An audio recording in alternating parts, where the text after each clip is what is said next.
Baik, Assalamualaikum warahmatullahi wabarakatuh. Pada kesempatan kali ini kita melanjutkan pengantar manajemen mengenai topik 7, yaitu perencanaan. Perencanaan merupakan fungsi terpenting di antara semua fungsi-fungsi manajemen yang ada.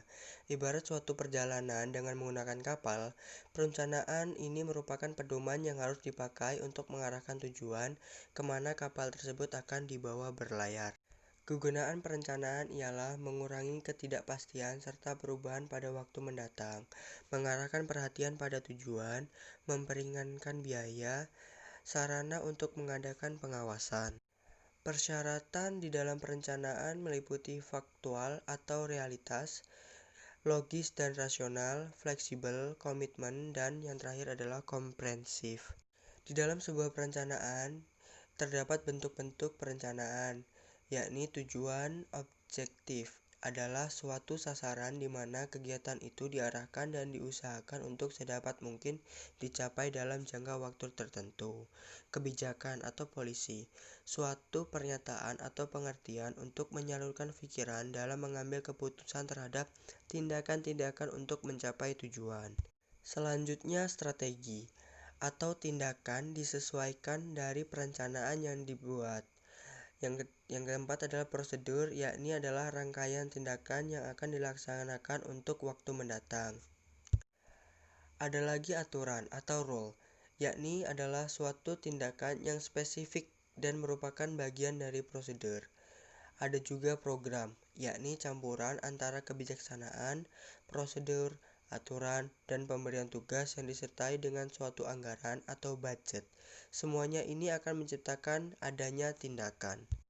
Langkah-langkah penyusunan perencanaan dimulai dengan menetapkan tujuan, kemudian menyusun anggapan-anggapan, lalu menentukan berbagai hal alternatif tindakan, kemudian tindakan penilaian terhadap alternatif-alternatif tindakan yang sudah dipilih, kemudian kita harus mengambil keputusan serta menyusun rencana pendukung, sehingga terciptanya penyusunan perencanaan sesuai dengan yang diinginkan. Jangka waktu perencanaan.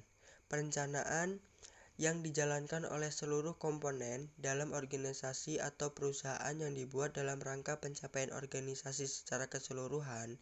Dan yang kedua adalah perencanaan jangka menengah, yakni rencana yang dijalankan untuk mencapai tujuan menengah dan sebagai dorongan tercapainya tujuan jangka panjang. Ada juga perencanaan jangka pendek, di mana rencana yang dijalankan untuk mencapai tujuan jangka pendek dan sebagai dorongan tercapainya tujuan jangka menengah.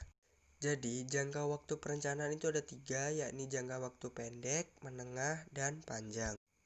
Faktor-faktor yang membatasi perencanaan ialah anggapan-anggapan tentang keadaan di masa mendatang, kemudian perubahan kondisi, kelakuan internal, waktu, dan biaya. Itu semua terhambat atau menjadi faktor-faktor yang membatasi perencanaan untuk mencapai tujuan atau sasaran.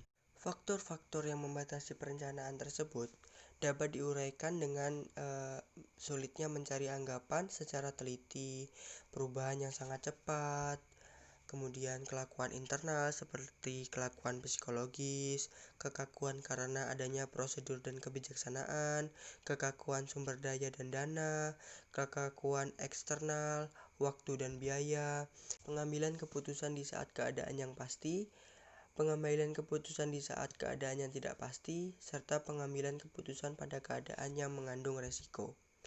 Pengambilan keputusan tersebut memiliki syarat, antara lain harus berusaha untuk dapat mencapai suatu tujuan yang tidak terpenuhi tanpa melalui tindakan yang positif.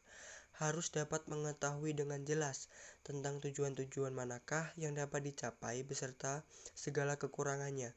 Kemudian harus mempunyai kemampuan untuk mengadakan analisis dan penilaian terhadap alternatif sesuai dengan tuntutan-tuntutan untuk mencapai tujuan. Lalu harus bersikap optimis dan mempunyai kemauan yang kuat untuk memilih alternatif yang paling baik. Kemudian kita masuk kepada alat pengambilan keputusan, di mana analisa risiko atau pohon keputusan sebagai alat pengambil keputusan. Pengambilan keputusan sendiri ada analisis risiko, yakni mempertimbangkan atau memasarkan produk baru ke pasar, misalnya tergantung kepada beberapa variabel kritis berikut, yakni biaya pengenalan, biaya produksi, investasi modal yang dibutuhkan, harga, dan market share yang dapat dicapai.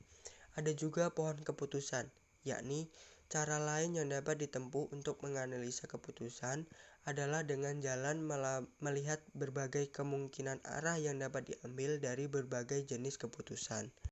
Nah, itulah penjelasan secara singkat mengenai perencanaan di dalam sebuah manajemen. Saya harap video ini dapat bermanfaat buat menambah sedikit pengetahuan mengenai manajemen. Saya mohon maaf jika banyak kesalahan kata dalam video ini. Saya ucapkan terima kasih dan salam sehat untuk kita semua. Assalamualaikum warahmatullahi wabarakatuh. Sampai ketemu di video selanjutnya. Bye.